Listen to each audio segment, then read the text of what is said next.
आता आपण श पर्यंत पोहोचलेलो आहोत. या आधीचे व्हिडिओ तुम्ही निश्चित बघा. श याला षटकोनाचा श म्हणून वाचलेला आहे. आता मात्र आपण याला या ठिकाणी श, फक्त श याचा उच्चार करायचा आहे. श श श श फक्त श म्हणायचं आहे. षटकोनाचा श आता म्हणायचं नाही. षटकोनाचा श जो तुम्हाला शिकवण्यात आला होता तो केवळ मात्र तुम्हाला समजावं, तुमच्या लक्षात राहावं म्हणून तुमच्या कल्पना, तुमच्या संकल्पना, तुमचे जे काही विचार आहेत त्या विचारांमध्ये या शचा समावेश करायचा होता. त्यामुळे त्या ठिकाणी आपण षटकोनाचा श तुम्हाला लवकर परिचित शब्दापासून त्याची ओळख करून द्यावी लागते. म्हणून आपण षटकोनाचा श वगैरे असे शब्द जसं पतंगीचा प, फणसाचा फ, बत्तीचा ब असं आपण म्हटलेलं आहे. परंतु आता डायरेक्ट अक्षर वाचायला सुरुवात करा. श षटकोनाचा न म्हणता याला डायरेक्ट तुम्ही श श श अशा पद्धतीने वाचा. श श श श श श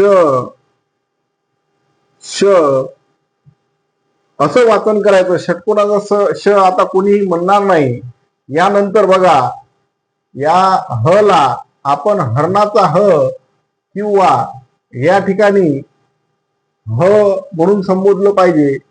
हरणाचा ह असं म्हटलं नाही पाहिजे. हरणाचा ह किंवा हत्तीचा ह असं आपण आजपर्यंत म्हणत आलो. परंतु आता आपण याला फक्त आणि फक्त ह म्हणायचं आहे. ह, एक मिनिट. ह या ठिकाणी उमटण्यास आणि लिहिण्यास थोडीशी अडचण येत आहे. ह ह ह ह हत्तीचा ह आता याला बिलकुल कोणीही म्हणायचं नाही. याला डायरेक्टली ह म्हणायचं आहे. ह ह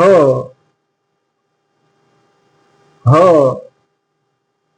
बरेच मुलं याला आजही हत्तीचा ह वाचतात. दुसरीत किंवा तिसरीत गेल्यावरही मुलगा याला हत्तीचा ह वाचतो. परिणाम असा होतो की ज्यावेळेस अक्षरात शब्दामध्ये जेव्हा हे अक्षर येतं त्यावेळेस मुलं त्या ठिकाणी कन्फ्यूज होतात आणि मग नंतर ते वाचत असताना त्यांना ही अडचण येते की हत्तीचा ह म्हणण्यात त्यांचा बराचसा वेळ निघून जातो आणि मग नंतर ते वाचतात, भलाई बरोबर वाचतात, परंतु वेळ निघून जातो आणि त्यांचा वाचनाचा वेग जो आहे तो अतिशय मंदावतो. म्हणून त्यांना डायरेक्ट आता ह सांगा. ह ह अशा पद्धतीने ह डायरेक्ट ह लिहायला लावा. जागा आहे तर इथे लिहून टाकतो ह. आता बघा डायरेक्ट दुसरी हे आलं, हरकत नाही. ह नंतर ळ, याला आपण बाळाचा ळ म्हणून ओळखतो. बाळाचं एक चित्र आजपर्यंत तुम्हाला दाखवलं गेलं आणि त्याच्या बाजूने हा ळ लिहिलेला असायचा. उजळणीचं पुस्तक काढा किंवा अनेक कंपन्यांची काही पुस्तकं आहेत तर ती पुस्तकं जर काढली तर त्या ठिकाणी तुम्हाला बाळाचं चित्र दिसते आणि जेव्हा मुलं म्हणतात तेव्हा याला आपण बाळाचा ळ म्हणून असं आपण उच्चार करतो आणि मुलं जोरजोराने म्हणतात. आता बाळाचा ळ नाही म्हणायचं, आता डायरेक्ट ळ म्हणायचं. ळ ळ ळ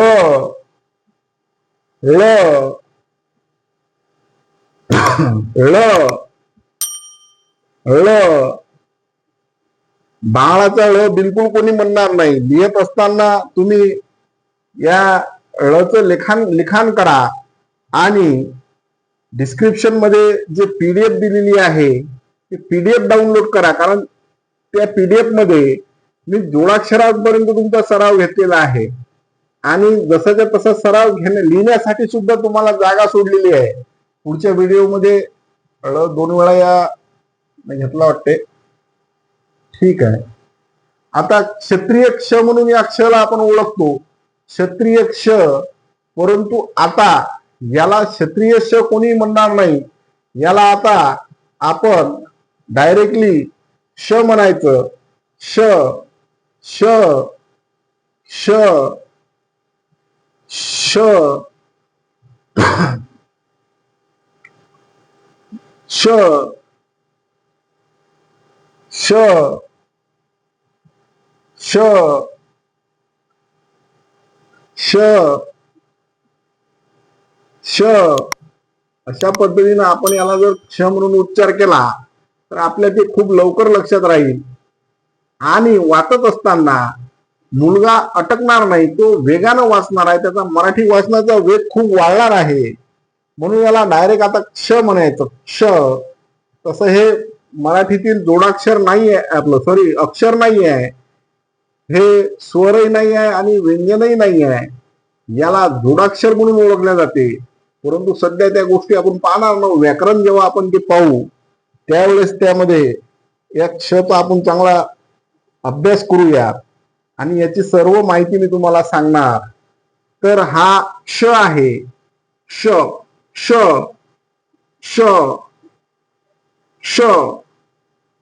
तर हे जोडाक्षर आहे श. बघा अशा पद्धतीने आपण या ठिकाणी श शिकलेला आहोत. आता शेवटचं अक्षर ज्ञ. बघा ज्ञ ज्ञ ज्ञ. ज्ञानेश्वराचा ज्ञ आणि त्या ठिकाणी ज्ञानेश्वराचं चित्र असते आणि तिथं बाजूनं असा ज्ञ लिहिलेला असतो. त्याला आपण आजपर्यंत ज्ञानेश्वराचा ज्ञ म्हणून ओळखलेला आहे. परंतु आता आपल्याला याला ज्ञानेश्वराचा ज्ञ नाही म्हणायचं, तर डायरेक्ट त्या ठिकाणी ज्ञ म्हणायचं आहे. ज्ञ ज्ञ ज्ञ ज्ञ ज्ञ.